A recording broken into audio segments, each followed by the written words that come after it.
Well, I'm delighted to see all of you today, or at least see you virtually. My name is Dr. Tamminga, and I'm chair of the Department of Psychiatry. And in this capacity, it's my pleasure to welcome you here to the conference, the Havana Syndrome Conference. I'm the chair of psychiatry and also a member of the O'Donnell Brain Institute, which is also a supporter of this conference. It's such a pleasure to have all of you tuned in. I think we'll have a very exciting day. Let me first introduce to you the Department of Psychiatry with a slide that, here we go, that Dorothy will pull up. Thank you. The Department of Psychiatry at UT Southwestern is a very vibrant department. We have a faculty of almost 300. The clinical faculty is involved in general care and also the kind of specialty care you see from that team in the lower left-hand corner, which shows you our outpatient psychiatry multi-specialty team. We do a lot of research. Much of it is clinical research, and also we do a considerable amount of basic research. And we're very proud of our educational programs. In addition, we have 164 people who are trainees in the department, residents, fellows, grad students, postdocs, all up and down the line. And as you can see, after we moved from 16th place to 4th place, our residents were awfully glad and had a little celebration that we were able to pick. You can take that slide down now, Dorothy. Thank you. One of the things that makes me very happy about this conference, the Havana Syndrome Conference, is that while psychiatry participates in the clinical care of people who come to UT Southwestern for care for the Havana Syndrome, they're not at all the only department. And I believe that what distinguishes this clinical program, as you'll hear over today, what I believe distinguishes this program is the multi-dimensional, multi-departmental aspect of the care that we provide to people with the Havana Syndrome. I'm delighted to be able to welcome you here to this conference. This conference was, I have a small role, which is the welcoming role. The conference was actually the dream and the work of Dr. Kenneth Dekleva. So with that as a welcome, I'll turn the podium over to Dr. Dekleva. Okay. Can everyone hear me okay? Yes, you're fine. Okay. Thank you, Dr. Tamminga. My name is Ken Dekleva, and I'm an associate professor of psychiatry at UT Southwestern and also a senior fellow at the George H.W. Bush Foundation for U.S.-China Relations. I'd like to welcome all of you to the conference and give special thanks to several people, not only our team in the Department of Psychiatry and the Brain Institute that did all the legwork and logistics to make it possible, but also special thanks to Dr. Tamminga for her leadership and support, Dr. Bill Dower, the director of the Brain Institute, and Dr. Dan Podolsky, the president of UT Southwestern. Without their leadership, it would be difficult, if not impossible, to have this kind of conference and foster the kind of learning that we hope will happen today. Let me tell you a bit about how this conference came about and then give you a brief overview of Havana Syndrome, and then I'll introduce some of the speakers and encourage you to Google the speakers and look at the agenda that you signed in with to read their biographies. This sort of involved a dovetailing of two of my professional interests. From 2002 to 2016, I was a senior US government Department of State physician, diplomat, and regional psychiatrist, serving around the world, mostly in less greener pastures, including 5 years in Moscow, several years in India, several years in Mexico, and several years in Europe, and a 2-year stint in DC. So I was part of a team in the Bureau of Medical Services that cared for about 60,000 US government diplomats and their family members around the world, providing medical and behavioral health support to people working in often very challenging conditions. A little bit about the workforce. There's about 40 to 50 government agencies that make up the diplomatic workforce in the United States. And they tend to be a younger and healthy workforce. So typically they come in their 20s or early 30s, serve 20 years, and then retire. So the demographics shift toward young. They're also pre-cleared and pre-screened.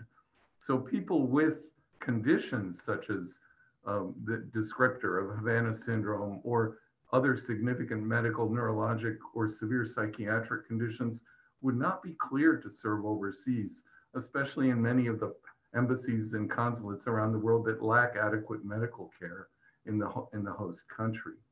So that I found it striking when the reports began to appear in early 2017 in the media that there was a cluster of patients at the US Embassy in Havana that had developed a new and often severe neurologic syndrome, which has been called Havana Syndrome as a descriptor. The other area that motivated me to kind of pull this conference together was when I returned to UT Southwestern, where I had trained and taught prior to my government service. I was asked by Dr. Walter Kutz, a professor of ENT, who's one of our speakers today, to participate in a multidisciplinary clinical program that cares for patients with chronic vestibular and otolaryngolic and syndromes. And many of these syndromes have a neuropsychiatric and psychological overlay.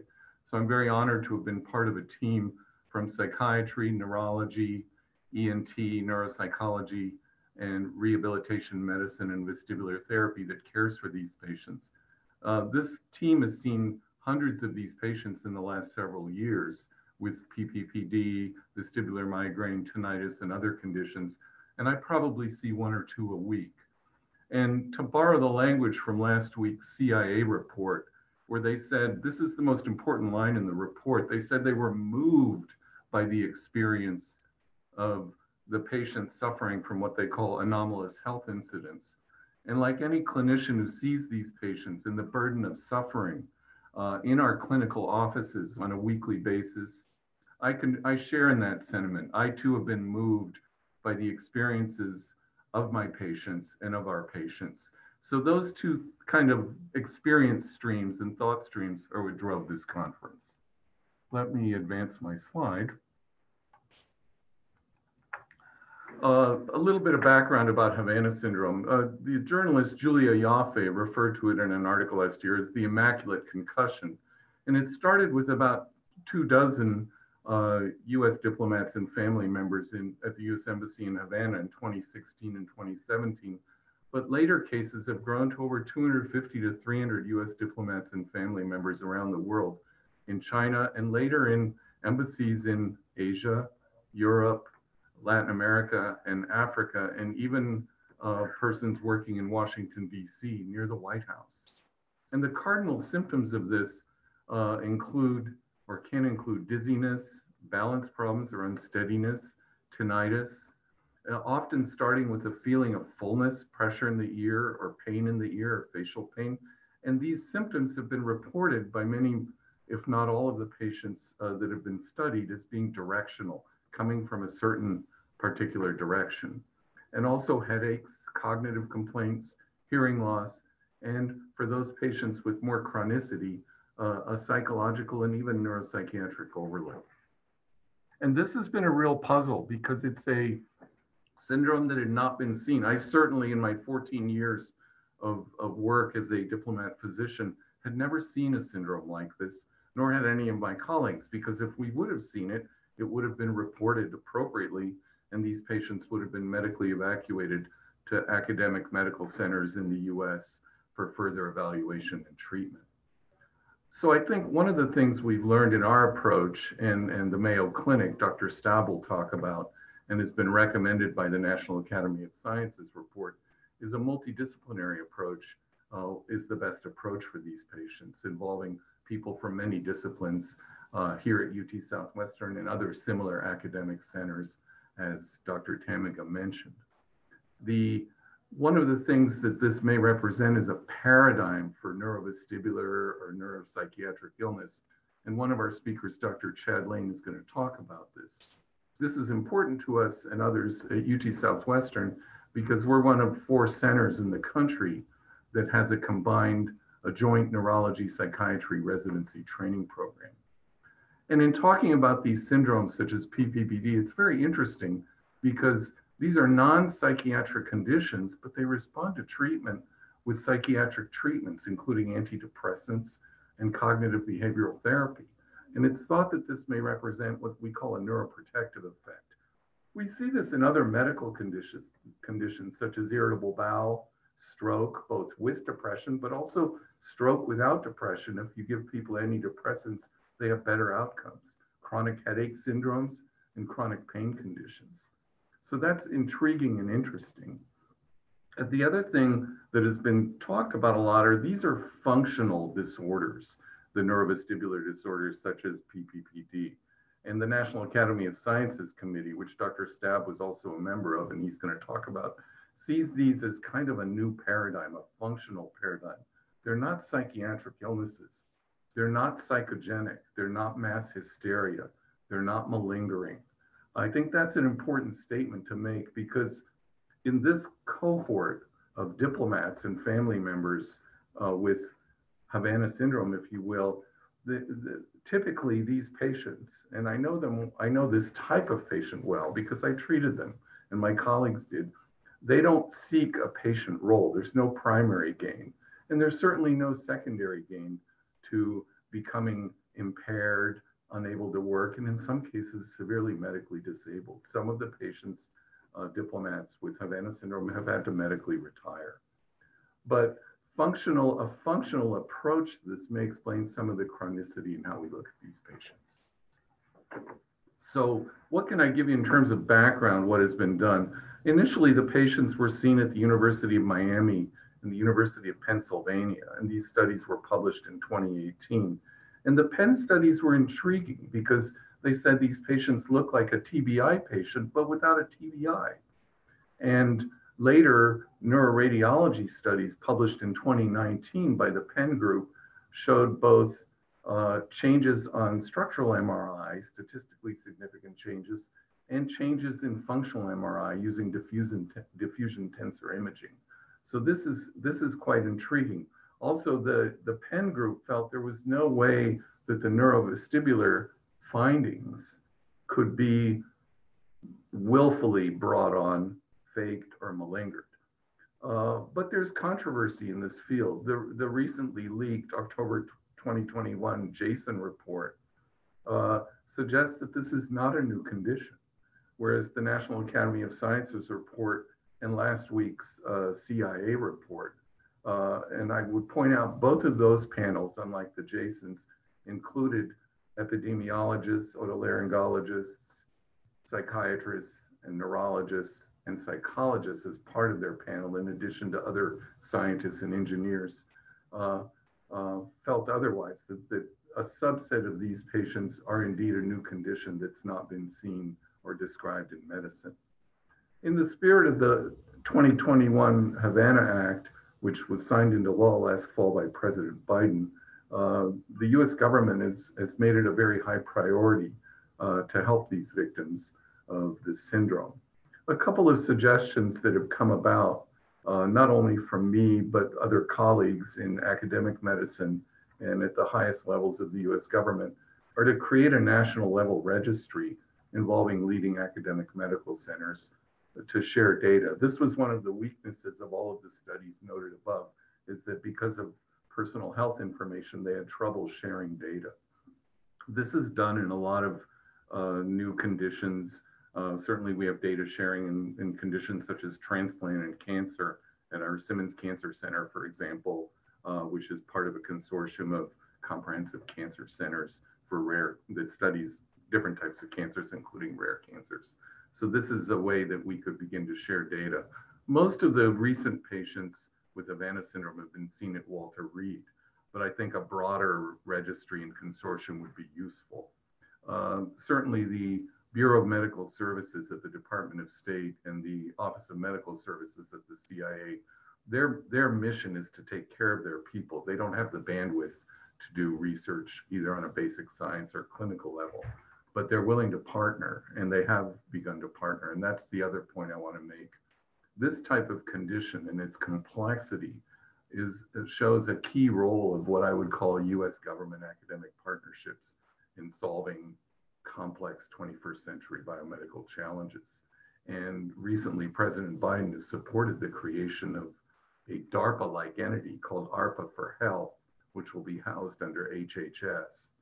And I think that's the kind of mechanism that can help begin to solve what DARPA calls the most challenging problems, and what my colleague, the CEO of Presage Security, Mark Oliver, calls solving worthy problems. These are both hard and worthy problems.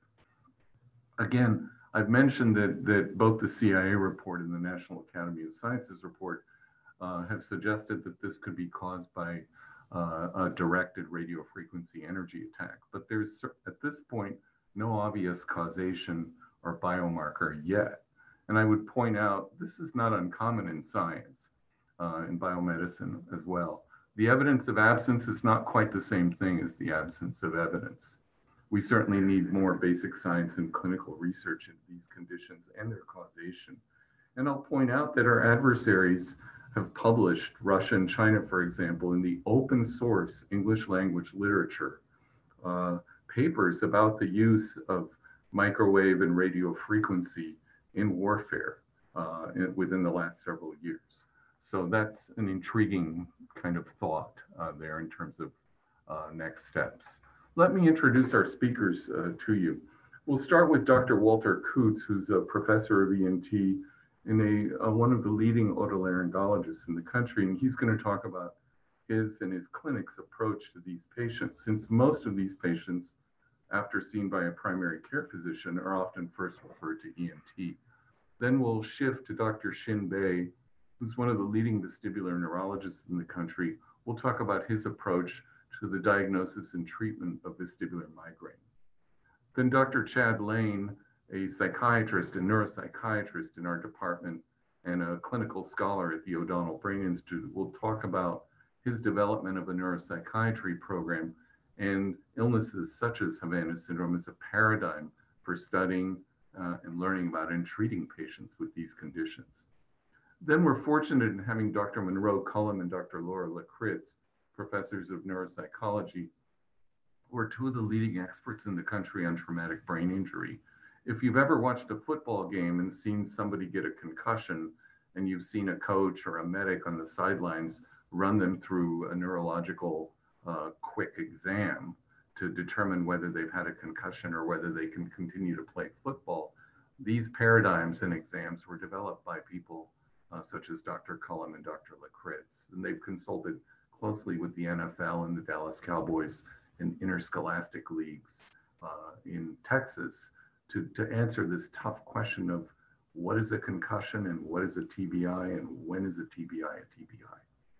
Then we're lucky to have Dr. Surendra Barshakar of rehabilitation medicine, he's an associate professor, discuss his pioneering approach along with Dr. Kathy Bell in treating rehabilitation models of treating TBI patients, patients with long COVID, and how these models might be applied to Havana Syndrome.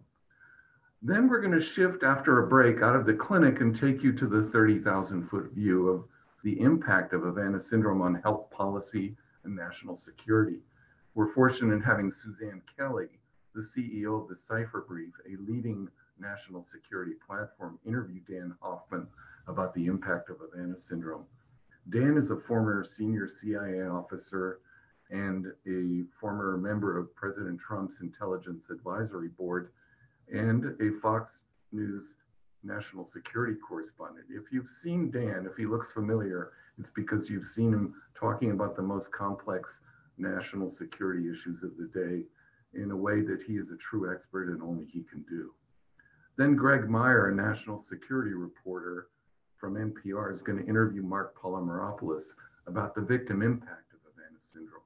Mark, like Dan, is a former senior CIA officer who spent most of his career in dangerous war zones and was himself a victim of Havana Syndrome on a business trip to Moscow several years ago. And he's been really a pioneering and strong advocate in terms of working with folks on the Hill that led to the passage of the Havana Act last fall. And he's going to talk about his treatment at Walter Reed and how it's helped him and helped others, and next steps that he thinks should be taken to help victims.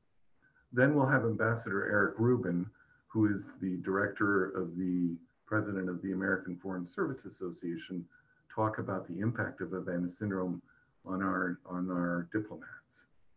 Then we're going to shift back to bridge the 30,000-foot view with the clinic view. We're going to have two speakers from neuroscience and psychiatry. Dr. Jeff Stab is he's at Mayo Clinic, a professor there, the leading expert in the country on PPPD.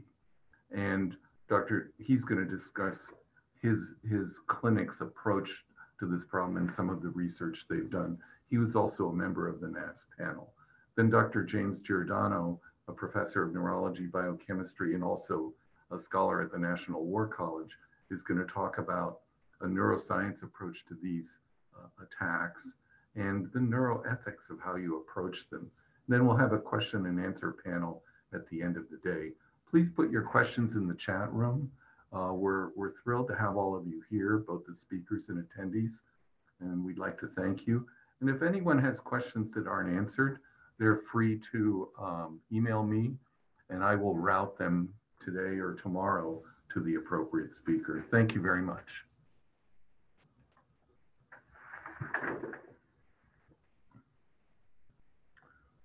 Okay, I'm going to start with some of the questions that I see. There are a lot of questions. We have lots of time, so let me go here. Okay, there's a question about from someone, will the victims of Havana Syndrome or other similar conditions such as PPD, I think that's implicit here, be able to go anywhere, or is it only through the 4 colleges? I think initially the government sent their diplomats to certain medical centers, but I think there's a larger number of medical centers around the country, academic centers that specialize in treating these type of complex vestibular syndromes. So if you don't live near one of those, you probably would want to go to one of those. There's another question on, there's a bunch of questions from civilians who have similar syndromes.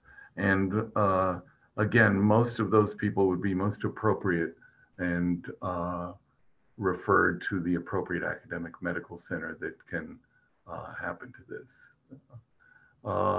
We have a question from Robert McCray, who is a leading consultant with various members of the national security community about this. Is the absence of a unified case definition for anomalous health incidents a challenge, and can a common therapeutic strategy be devised? That's an excellent question, because defining caseness has been a real challenge for the different academic centers and for the government that has studied these events. And I think that's an ongoing challenge. And it certainly has been a challenge also for us in the civilian world in terms of the evolving definitions of PPPD, vestibular migraine, and other conditions. We have a question from Warren Strobel from the Wall Street Journal. He says he's encountered cases that have been treated skeptically, but these people purport to have the same symptoms as real victims. Warren asks, how are medical experts weeding out actual cases from people suffering from other issues? That's an excellent question from Warren. One of the findings of the National Academy of Sciences report and the CIA report, and the Jasons as well, they all agree on this, is that they need a standardization of caseness and some way to objectively measure the findings as soon as they occur. One of the challenges in the studies that have been published is the wide range of not only heterogeneity of symptoms and presentations, but the time. Many of the patients in the Penn studies were seen 180 to 200 days after the insult or injury, whereas in some of the other studies, you would want to see them sooner. That would be ideal. The other challenge is many of the descriptions that are recorded are characterized as subjective patient complaints. But I would argue that even that is not insurmountable, because we can use machine learning and AI technologies and natural language processing to filter that information and run it through various algorithms and help correlate with objective findings and presentations to define caseness. But these are great questions and ongoing challenges. Will diffusion tensor imaging MRI help show demyelination or active demyelination? That's a good question, and I'm going to leave that to Dr. Cullum and Dr. Lakritz to discuss after their talk. Let's see here, we have more questions. This is another question from Robert McCrate. And what measures can be used to protect future victims, interim measures who are vulnerable to these type of attacks? And that's a good question. I don't know the answer to that. I think it's worth noting that that technologies like this can be used to do harm, but they also can be used for good. Let me give an example. At UT Southwestern and many other centers, we have a team led by Dr. Kayla Bailey and Mustafa Hussain that uses technology to help patients in interventional psychiatry, like ECT. They do over 100 a week in treating the most severe depression and other neuropsychiatric conditions, or transcranial magnetic stimulation, or deep brain stimulation. So I think we have to learn more about these technologies and how they can be used both to harm, but also the potential for clinical benefits. There's a question about New York City. Where can civilians get treatment in the New York City area? I don't know the answer to that, but I would start with the medical centers at NYU, at Columbia University, Mount Sinai Medical Center, and start with those. There's questions about sensors. We don't have any. This is a question that have come up with embassies. Do they have sensors? It's a technical question that I'm not able to answer. I don't have that kind of experience. A lot of these questions are probably the technical questions. I would suggest will be answered later in the day by Dr. Staub and Dr. Giordano. If there aren't any other questions, then I am going to, let's see, we have another question from Robert McCrate, which places more of a burden on victims of anomalous health incidents to show a direct connection between the suspect radiofrequency technology and injuries or symptoms. How can this be done medically and analytically? Again, a good question. And I think it goes back to the epidemiologic question of how do you define caseness and how do you correlate that? This is a real challenge that we've seen in our civilian work with PPPD patients. They have, in the cohort I've seen, up to about 200, many don't have a known cause. Others have a cause that appears to trigger the symptoms, such as a botched surgery, a botched neurosurgery or ENT surgery, or they've had a history of vestibular neuronitis, labyrinthitis, or they've had some toxicity from medication, or they've had a stroke or a central nervous system bleed. So there's or a TBI. So there's a lot of different possible causes and a lot more basic science and clinical research needs to be done. Any other questions?